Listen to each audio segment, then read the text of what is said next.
What's up everybody, I'm Seth Fowler and today I'm doing something a little bit crazy, but that's because you guys were asking for it, and that's show you guys my entire sneaker collection. So if you've been subscribed to me for a while, you know that I've done a couple of these, and I try and break them up by 6 months to a year, just because it's such, well, I wouldn't call it a pain, but it's definitely a lot of work to pull all my sneakers out of their boxes and set them up all over the floor around me and then show you guys each one. It takes like 4 to 5 hours to film. It's nuts. But it is kind of a fun thing to do because my sneaker collection is relatively fluid. I don't try and hold on to everything that I buy, obviously. You'll see as I go through all these sneakers, there's a lot of shoes that I've reviewed that I just don't have anymore. And that's because the main goal of my sneaker collection isn't size. It's having shoes that I really enjoy having, that I get some good wear out of, and that I enjoy the history behind. Ben, stop licking my shoes, dude. You gotta stop. So, on a regular basis, I go through all my sneakers and find out which ones I want to keep and wear on a regular basis, and which ones are just taking up space. And that pretty much happens about once every 6 months, hence the reason I do sneaker collections every 6 months, to show you guys basically my latest collection. So, with that being said, some of the sneakers in this video just didn't make the cut. So I've put some of them up for sale on my website, SethFowlerStore.com. There's also going to be a link in the description below if you want to check them out. I try to keep my sneaker collection at about 60 pairs of shoes, which is already a huge amount of sneakers, but I've sort of failed this particular time, and I think I have more around like 80 to 100 pairs. So why don't we start things off with one of my favorite brands that have sort of been coming back over the last couple years. That brand is Puma. The first Puma that I own is this RSO in this full 3M silver and white colorway. I actually just thought this was great when I first pulled it out of the box, and then I took a step outside and everything just lit up. It was insane. I didn't expect it at all. The Puma Polaroid collaboration on the RSO. Puma collaborating with Polaroid was definitely an interesting collaboration, and I think they did a great job at pulling it off. The shoe features premium suede, which feels great to the touch. You've got a super subtle Puma logo on the side of the sneaker, and of course the Polaroid logo running down the center of the tongue, which really makes this shoe pop. Next, we've got the Puma Cell Venom, which is definitely an acquired taste. And I'm gonna be honest, if Puma hadn't sent me this shoe, I probably wouldn't have given it a chance. But now that I actually have it, I'm pretty impressed by it. Following that up, I've got one of the shoes that Puma sent me for my engagement gift, the Puma RSX Toys. This shoe is nuts. It's got a lot of crazy primary colors, and even though at first it's very loud and very out there, if you rock it with the right outfit, it can really look clean. After that, we've got Puma's first foray back into the basketball market in over 20 years, the Puma Clyde Court Disrupt in the original OG colorway. I actually really like the Puma Clyde Court Disrupt. This colorway isn't exactly my thing, and it's definitely more of an on-court look, but it's still a very comfortable shoe nonetheless. And then we've got another Clyde Court Disrupt. This is another one of the shoes that they sent me in my engagement gift, which again, huge thank you to Puma for that.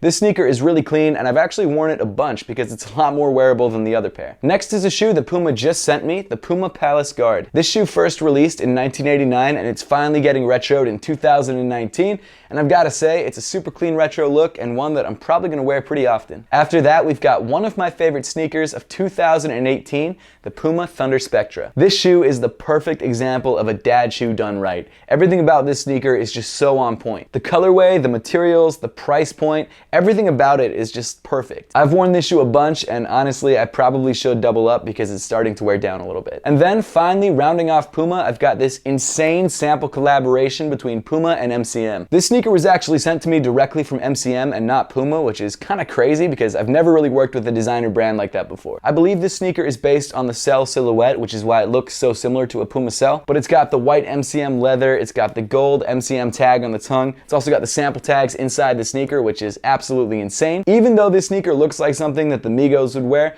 I'm still really into it. I think it's a cool looking sneaker, and I'm just honored that MCM and Puma thought of me when they sent out these samples. Next, I've got a pretty interesting sneaker that I've never shown on my channel before just because I didn't think it was very channel appropriate, and that's a collaboration between the brand SSR and an adult website. This was a sample that was sent to me by a marketing agency working with these two brands, and like I said, I just didn't want to take a chance on my channel, so I didn't actually mention this in the video, and I'm not going to say the actual name of the website, even though you could probably read it. And if you want to see more information about this shoe, Heskicks actually did an unboxing, so go demonetize his channel. I'm kidding, I'm totally kidding. Moving on, I've got a couple pairs of Converses. This is actually a Chuck 2 with Lunarlon in the midsole and also a Flyknit upper. I got this pair because Sneaker Talk invited me on this really cool Converse event where we actually got to fly around the island of Manhattan in New York City. It was an awesome event, and I got this pretty comfortable pair of shoes out of it as well. Next, we've got the Celtic Green No Easy Bucket Highs. I got this from the Art of a Champion collection, and it's one of the cleanest Converses in my collection. Well, one of the 3 Converses in my collection, but it's a super nice pair of sneakers, and if I have to do like some Eagles stuff because I live in Philly and my fiance is just really big into the Eagles, I'll wear this. But That's pretty much the only time. Next, I've got a pair of Looney Tune Chucks. I got this from, I believe, Warner Brothers. They sent out this package like a year and a half ago, 2 years ago. I mean, it's a nice looking pair of sneakers, but not something that I ever really see myself rocking. As some of you know, I used to work at Vans in the Columbia Mall, so of course I've got to have at least a couple pairs. The first of which is the Vans Era in this really nice burgundy. It's got this brown leather tongue and this brown leather heel tab, and then of course this really nice sort of rainbow color scheme on the sock liner. And then I've got a surprisingly limited pair of Vans, the Michelin Vans Old School. This sneaker I got because I went to a Vans event, and apparently the only other way to get this shoe was to win it in a contest. I had no idea it was going to be so limited, and it is definitely an out there and interesting looking shoe, but it's a cool story nonetheless, and I'm happy to have it. Getting into some smaller basketball sneaker brands, we've got the Q4 Sports Millennium High. This is one of the first shoes that Q4 Sports put out, and it's a surprisingly excellent basketball performance sneaker. It also doesn't look too bad either, and I'm pretty impressed that such a young brand put out such a quality product. Then we've got the Li-Ning Way of Wade 5. Shout out to IMTC2 for this pair. This was actually the first pair of sneakers that I got from a brand, which is pretty incredible. It's actually a pretty nice looking pair of shoes, and it comes accented with this gold metallic tongue. Then moving on to some Adidas basketball, we've got the Adidas Dame 2. This is my go-to outdoor basketball shoe. It's super durable, the traction isn't incredible outdoors, but it's not bad, and the overall black and white static look of this shoe is super clean. Then we've got one of my go-to indoor basketball sneakers, the Crazy Explosive High. I've had this shoe for years, and I absolutely love it. Unfortunately, I don't think they make Crazy Explosives anymore, which kind of sucks because this was such a great line, but it's an incredibly comfortable and incredibly supportive sneaker. Moving over to Nike basketball, we've got the Nike Kyrie 2 in this University Blue. I think it was officially called the Brotherhood colorway, and it's definitely got this sort of Duke blue theme going on, which I think is a nice look. The traction's awesome, the overall feel of the shoe is awesome. The one sort of downside is that it doesn't have a lot of cushion, so it kind of hurts when you come down too hard. Next is the Ant Pearl KD6, and this shoe means a lot to me because it's made for cancer awareness, and I lost my mom to cancer a couple years back, so I love this sneaker just because of what it represents, and I also love the rose look. I think it's really nice. Next, we've got the Adidas NMD R1 in this gray mesh. This was one of the first NMDs I ever got, and it's one of the only ones that have actually stayed in my collection. Next is the NYC Camo NMD R1. Champ Sports sent this to me a couple months back. It's a very clean sneaker, but I've yet to wear it. Next, we've got the Adidas Tresk Run in this bright red colorway. It's definitely a nice looking sneaker overall, but it is very loud. Then we've got the Alpha Bounce in this crazy, like almost optical illusion colorway. I don't really know what's going on with this shoe, but it's a very comfortable sneaker, and it kind of reminds me of a shark because of all the sort of fin shapes going on. Then we've got the Adidas PODs that released last year. I got this pair when Adidas invited me out to London to check out this sneaker, and I'm kind of bummed out that it didn't catch on the way that I think everyone expected it to, because it's a very nice looking shoe and it's surprisingly comfortable. Then I've got this sample pair of PODs that Adidas actually sent me after the event. It's got sample tags, it's got, what does that say, confidential on the bottom, which it obviously isn't confidential because I sent it to an influencer. But next is the Adidas Never Made Micro Pacer, which fuses a Micro Pacer upper with an NMD outsole. I think my favorite part of this shoe is actually the color scheme. The overall look of the sneaker is fine, but the color scheme really makes it pop. Then we've got one of the latest Adidas sneakers, the Adidas Night Jogger. This is a very cool brand new Adidas silhouette that features black boost and this very nice sort of 80s and 90s inspired upper. Moving into some Nike lifestyle, we've got the quintessential dad shoe with the Nike Monarch 4. I don't have much to say about this sneaker. I bought it for a video and then kept it because I liked it. So after that, I've got my favorite hiking shoe of the moment, the ACG Dog Mountain. I've only had this shoe for like 5 months, but I've already hiked in Dublin, Ireland with it. I've hiked the Grand Canyon with it. There's a lot of good memories tied to this shoe, and it also performs very well, so I'm definitely not disappointed in this purchase. Then we've got one of my favorite Nike running sneakers, the Pegasus 35. This is a pretty minimal but very comfortable running shoe that definitely conforms to your foot the more that you wear it. The cushion isn't incredible, but it does feel good underfoot, and it gives you a nice stable ride, which I really like about it. Then we've got one of my favorite and most worn sneakers in my collection, the Nike Pegasus Turbo. This shoe features a stacked dual layer foam midsole. You've got ZoomX on the top and then Nike React on the bottom, and combined they create this incredible cushion that feels great when running and really great during lifestyle wear. Next is the Nike Epic React in this triple white colorway. I've worn this shoe a decent amount, and the Flyknit upper and the React midsole makes for a very comfortable sneaker. Then I've got another pair of Nike Epic Reacts, this time in sort of an Oreo colorway. This is the one that I actually run in because it doesn't get dirty as easily, but I still think it's a great looking sneaker, and I love the black React. I think that's such a cool look. Next is the Nike Zoom Fly Flyknit, which features a full React midsole and a Flyknit upper. This is a great looking sneaker, and it definitely looks like a running shoe. My one complaint is that because because the midsole is so narrow, it can get unstable at times. Then we've got one of the best sneakers to release last year, and that's the Nike React Element 87 in the Sail colorway. The colorway is incredible, the React midsole is incredibly comfortable, and the fact that the upper is clear means that you can completely change the look of the shoe by just changing your socks. Moving into the Air Maxes, I've got a pair of Air Max 90s that was customized for me by a friend of mine called Customizer Depot. He did this sick hand-painted marbling on the midsole, and I love the way it came out. I think it's an awesome look. Then we've got the OG infrared colorway of the Air Max 90 from 2015. This is another one of those shoes that has a lot of sentimental value, even though it's definitely worn down,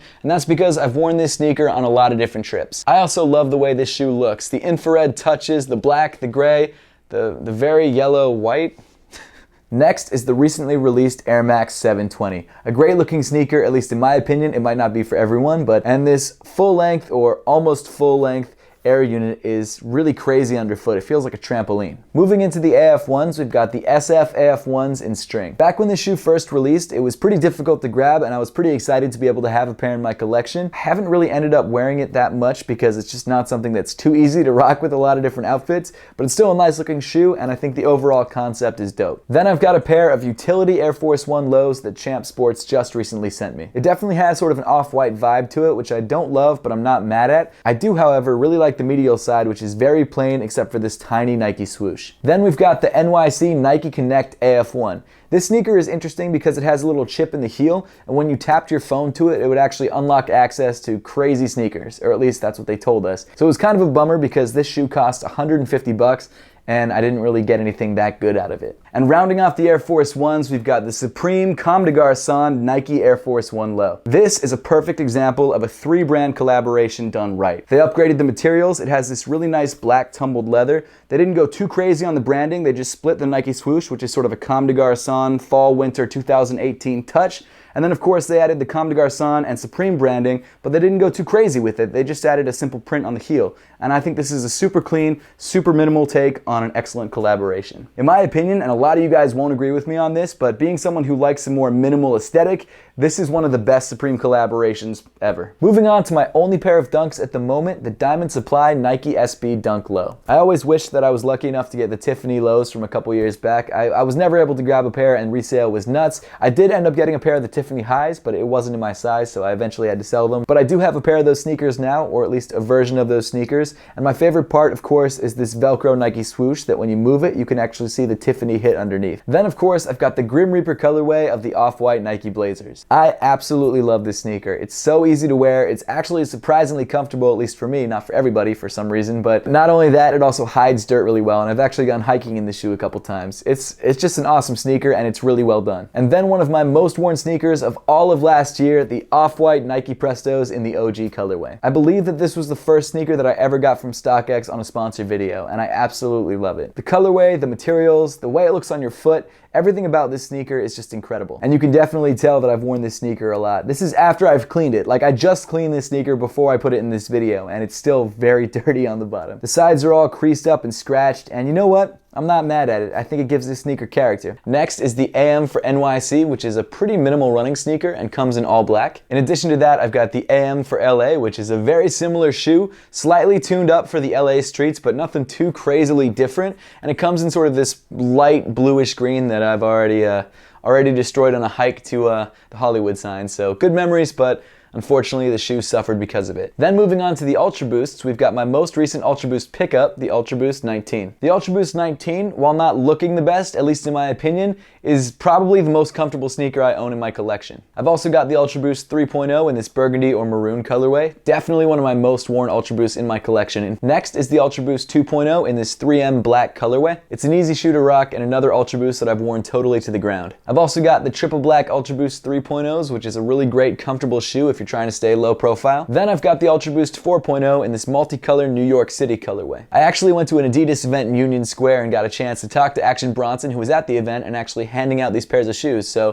that was pretty cool. If you haven't checked out the vlog, make sure to do that. Next is the My Adidas Ultra Boost 2.0, and unfortunately they're actually canceling the My Adidas program, so you can't make this sneaker anymore. Same situation for the My Adidas Ultra Boost Clima. It's an awesome looking sneaker and one that I'm pretty proud of, but unfortunately I can never remake it because they canceled the My Adidas program. program. Of course, we've got the Cookies and Cream Ultra Boost 4.0, which came in that crazy Adidas milk carton that they sent over. This is obviously a great looking sneaker, but I think the milk carton packaging that it came in took the cake. It was like one of the best brand packages I've ever gotten. It came with the shoes, it came with some stickers, it came with milk and cookies, which is nuts, and honestly, it made for a great video too. Of course, we've got the Parley Adidas Ultra Boost 3.0s in this really vibrant blue, which I absolutely love. I wore these to Ireland, I wore these to London, I've worn these pretty much actually every time I go to Ireland or London, which is kind of ironic and funny. And then I also have the latest Parley Ultra Boost, the Ultra Boost 4.0. I don't like this colorway as much because it's not as interesting and not as exciting. It's just a much more dull looking sneaker. Nothing wrong with that though, and I still love the fact that it's made up of like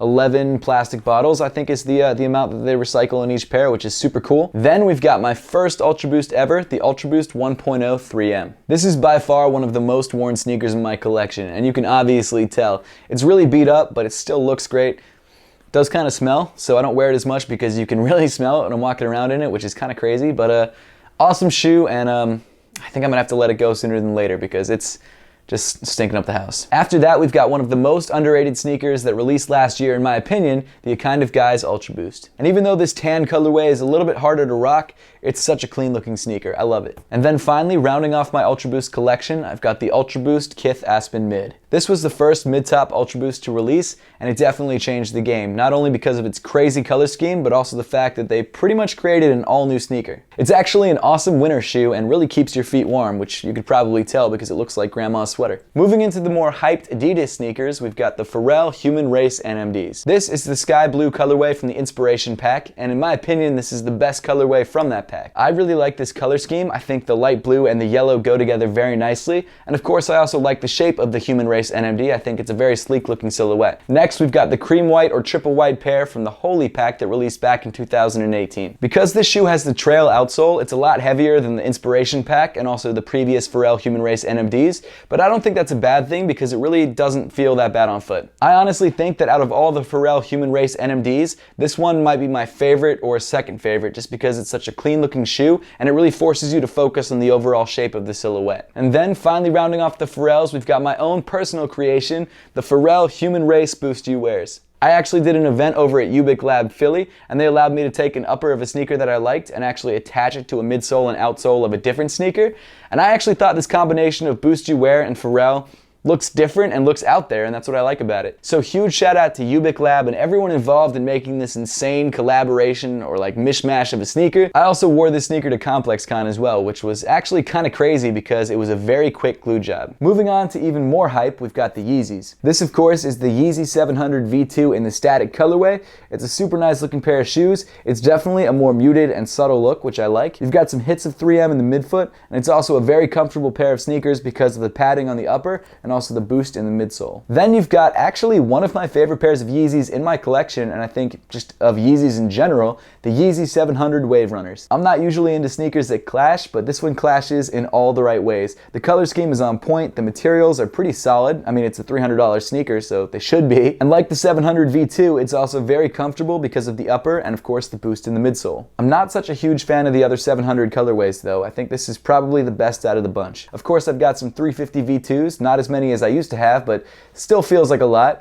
The 350 V2 in the blue tint colorway. Me and my fiance both have this pair, so if she wants to match, that's what we do. Not that we match that much. It's a nice looking pair of shoes, it's very comfortable, and the blue tint colorway is subtle and incorporates two of my favorite colors, blue and red. After that, we've got my favorite 350 V2, the 350 V2 Static. I don't know what it is about this sneaker that I like so much. I think it's probably the clear stripe on the side and the fact that you can change the look of the shoe by just changing your socks, and I also like the patterning on the upper. It's crazy, but because it's only done in two colors, it's not too crazy, and I think it's just a nice looking sneaker overall. And then rounding off the 350 V2s, you've got the 350 V2 Core Red, or Red Stripe, or Black Friday, or whatever you want to call it. As you can tell from the wear on the heel, I've worn this shoe a lot. This was my first 350 V2, and it's just a pretty clean look overall. It's a primarily black shoe with a nice hit of like, I guess salmon pink. And then rounding off the Yeezys, we've got the Yeezy 750 in the chocolate colorway. I don't know why Kanye doesn't want to come out with any more 750s. I think it's an awesome shoe. It's definitely bulky and it definitely looks like an UGG. There's no denying that at all. This is like the most UGG looking shoe I've ever owned. But man, this sneaker is dope. It's just such a clean look and the materials used on it are pretty premium. Now getting into one of my favorite new Adidas technologies, 4D. This is the white Alpha Edge 4D, and Adidas actually gave this to me as a Christmas present, which is absolutely nuts.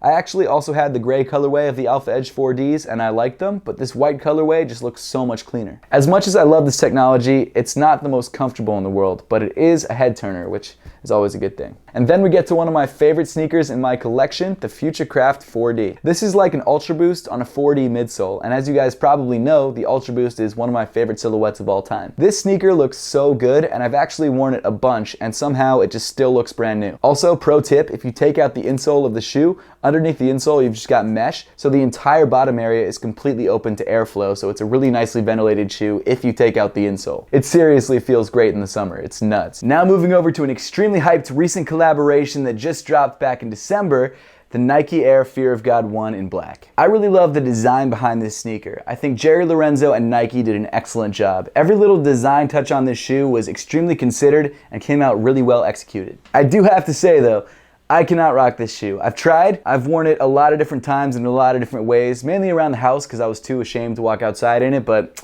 I can't pull it off.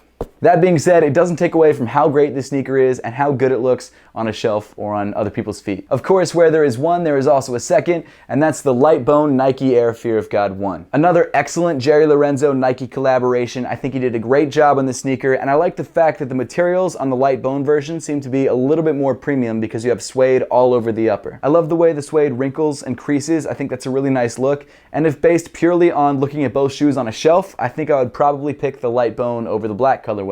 However, this pair is a lot harder to rock than the black colorway, and I can't even rock that pair. So this one is, I don't know how long this is going to stay in my collection. Again, nothing against the sneaker, I just can't wear it. So getting into the Jordans, we've got some sneakers that aren't exactly numbered Jordans, but they are technically part of the Jordan brand lineup. And the first one of those shoes is this Westbrook 0.1 in this orange and blue split colorway. I'm not a huge fan of the Westbrook 0.1s. I feel like they're a little bit bulky and they are kind of difficult to get your foot into, which is true for a lot of basketball sneakers because the whole idea is to lock you down, but these ones in particular, tough to get on. I do really love the color split down the middle of the shoe though. I think that's a really cool touch. Then following that up, I've got another 0.1, except this one's special because this one's customized or hand painted by the one and only Jew working on projects. If you remember from the beginning of last year when the first Levi's Air Jordans came out, there was this whole ad campaign where this guy had actually customized a pair of Levi's Air Jordan 1s by just splattering colorful paint all over the upper of the shoe. Well, the guy who did that actually now works for Jordan brand and customized my shoes. I actually went to a Jordan brand event last year and one of the goodies that we got was actually a pair of Westbrook 0.1s.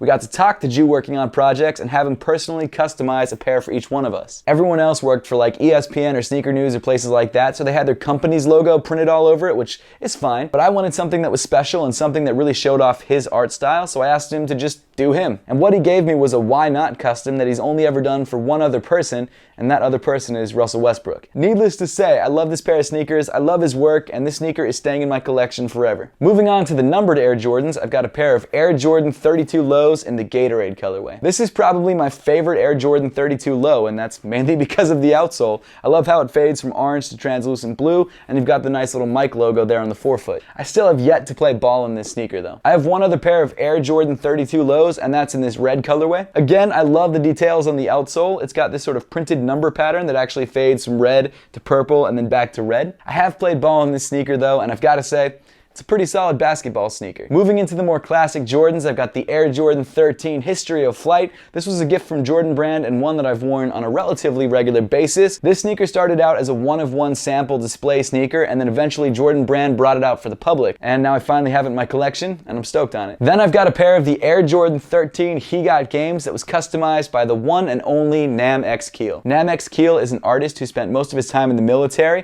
and only uses tools that he was able to use in the military to customize his sneakers. So you've got these nylon laces and also a Plasti-Dip outsole, which looks incredible. Continuing on to the 11s, we've got the Air Jordan 11 Low IE in this sort of red and white colorway. I'm not a huge fan of the Air Jordan 11 IEs, but this colorway isn't bad, and it's actually a pretty great summer shoe because it's very well ventilated. After that, I've got one of my favorite Air Jordan 11 colorways, the Air Jordan 11 Low in the bread colorway. I got the lows back when they released for resale because I kind of wanted a consolation prize because I'd missed out on the Air Jordan 11 bread highs. And now that it's rumored that we finally got a pair of classic bread 11s re-releasing this year, I think it's time for me to let this pair go. I do love this shoe though, even though Air Jordan 11 lows aren't exactly my thing. And then we've got the all-red Air Jordan 11 Winlike 96. It's funny, during the Red October era, any all-red sneaker would sell out, and people were really excited about the possibility of actually getting an all-red Air Jordan 11, but Jordan Brand decided to wait and release this sneaker in 2017 instead of 2014. And even though this all-red look looks great on the Air Jordan 11, it just didn't have the same sort of hype that it would have had if it had released in 2014. Still an awesome sneaker though, and huge shout out to Jordan Brand for gifting me this pair. Next is the Air Jordan 11 7210s. Instead of the standard nylon on the upper of the shoe, you've actually got this really nice tumbled black leather. The one thing though that I'm not really a huge fan of is this sort of sparkly patent leather. But other than that, awesome shoe. And then rounding off the 11s, we've got a retro classic, the Air Jordan 11 Concords. This shoe just re-released in 2018 and is one of the most coveted Air Jordan 11 colorways. The 2018 retro also came with the higher cut patent leather, like the OGs. Then, jumping a couple numbers, we've got the Air Jordan 6 Diffused Blue. I was taken completely by surprise with this shoe. I think it's an incredible looking sneaker. The monochromatic colorway is awesome and makes it really easy to rock with pretty much any outfit, and the leather quality on this shoe is very, very impressive. And then after that, we've got the Air Jordan 6 Gatorades. The color blocking on this shoe is so similar to the Carmine 6s, and I'm really bummed out that I sold my pair of Carmine 6s because I love the Carmines. They're just an incredible sneaker. But this is a really great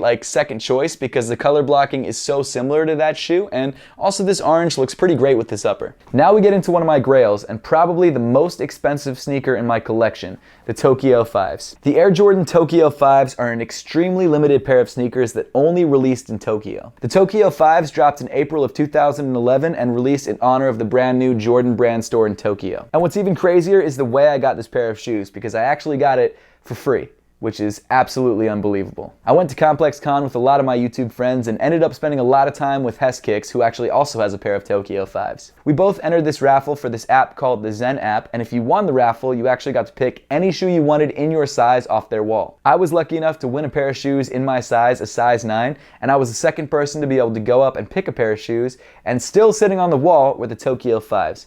And I mean, when these are sitting on the wall, you can't say no to them. So I took them, I wore them out of Complex Con that day, and never looked back. This shoe is truly a grail, and I'm never planning to let this one go. Following that up, we've got the Air Jordan 4s, and the first pair of 4s in my collection are the Air Jordan 4 Reverse Motorsports. Not only does this pair of sneakers look good, but it also has a special place in my heart because it's the very first pair of sneakers Jordan Brand ever sent me. And Jordan Brand sending me stuff in general is just like the craziest thing to me because it's a brand that I always looked up to, and now they actually, first of all, know who I am, but also are willing to send me things, which is incredible. It's a dream come true. So this is a great reminder that you guys have helped me get to a place now where this is my job and I can't be more thankful for it. Of course, we've got the white cement Air Jordan 4s, which is one of the most classic Air Jordan 4 colorways, and quite possibly could be my favorite Air Jordan 4 colorway. It's just really easy to rock, and it's such a clean looking shoe. The 2016 version also comes with the Nike Air branding on the back, which is a really nice touch. And I've obviously worn this pair a lot because it's starting to get discolored and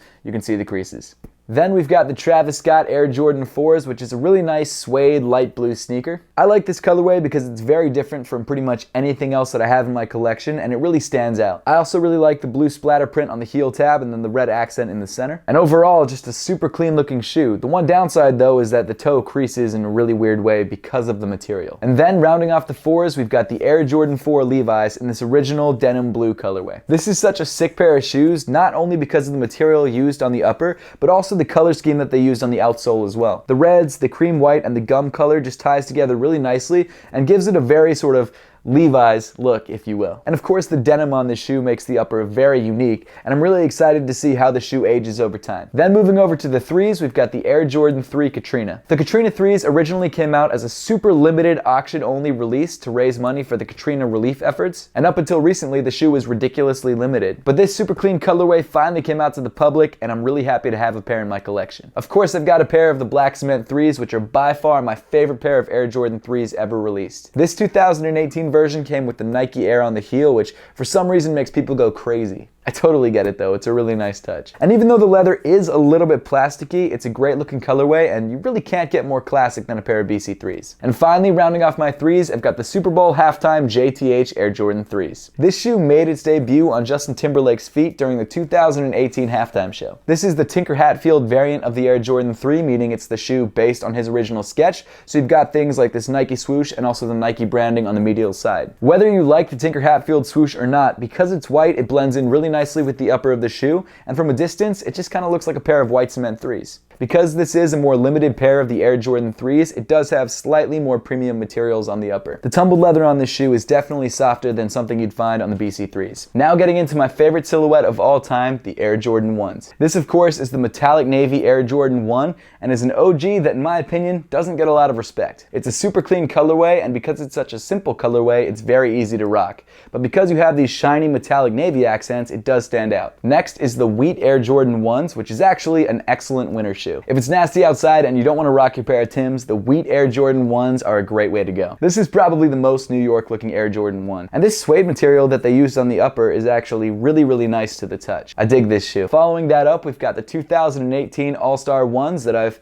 kind of beat to the ground. This is a classic case of a pair of sneakers that I didn't like until I actually got them in hand. And once I got them in hand, I was like, damn, these are fresh. The tumbled black upper looks really premium, even though it's not a premium Air Jordan 1. And this little gold accent around the Nike swoosh really makes the swoosh stand out. The one thing I'm not a huge fan of on this Air Jordan 1 is this translucent blue outsole. I kind of wish they had made it like a solid black, because this translucent blue, well, it's not really blue anymore. Then I guess moving into the more hyped up releases, we've got the pine green Air Jordan 1s. I'm not a Celtics fan and I'm not really an Eagles fan, but this colorway is super clean nonetheless. Green is a color that you don't usually see on sneakers, and I think the way they implemented it on this shoe is just perfect. I love the shade of green, I love the color blocking, all around, this is a great looking shoe. I love the court purple Air Jordan 1s, I really do. I think it's an incredible color on an incredible sneaker. But I'm a huge Ravens fan, and I've worn these to 3 Ravens games and a couple games at bars, and every time I wear these, the Ravens lose. I don't believe in curses, I don't believe in any kind of like bad juju, but I mean, that's kind of weird. I've been to a lot of Ravens games, and they only ever lose when I'm wearing these shoes. I don't know if I can ever wear these again. What's annoying is this is such a clean pair of sneakers. I love the way it looks, but man, I can't do my Ravens like that, especially not Lamar Jackson. Funny story though, I actually didn't wear these to the playoff game against the Chargers, but I did see someone who was wearing them. I went up to this dude and I was like, yo, I think your shoes are cursed. And well, you know, we lost. So hopefully no one will wear court purples around the Ravens ever again. Next up is one of my favorite Air Jordan 1s in my collection, the bread toe 1s. You can absolutely not go wrong with an Air Jordan 1 that's color blocked with red, white, and black. It just doesn't get any better looking than this. And just the tone and the placement of the red on this shoe is incredible, and I can't believe that this shoe wasn't an OG release. Super fire pair of sneakers, and I definitely should have doubled up when I had the chance. Following that up, we've got a similar but different pair of sneakers, the 2016 black toe 1s. Very similar color blocking, except instead of the cream color of the bread toe 1s, you've got more of a true white, and instead of having red in the center of the toe, you've got white. A popular Air Jordan 1 that in my opinion doesn't get enough love. Next, we've got the Shadow Air Jordan 1s, and this is a shoe that, like the bread toe 1s, I definitely do not think gets enough credit for how good it looks and how easy it is to rock. This re-release features really nice leather on the gray areas of the shoe, and like I said before, this color blocking pretty much goes with anything. One of the few shoes in my collection that I doubled up on. Speaking of doubling up, we've got the Air Jordan 1 Royals. A different take on the same color blocking, and blue being one of my favorite colors makes this sneaker one of my favorites. As you can tell, I've worn this sneaker a lot, and for good reason, because it's an incredible looking shoe. Usually in sneaker collection videos, I save this shoe till last because I've said this a million times, but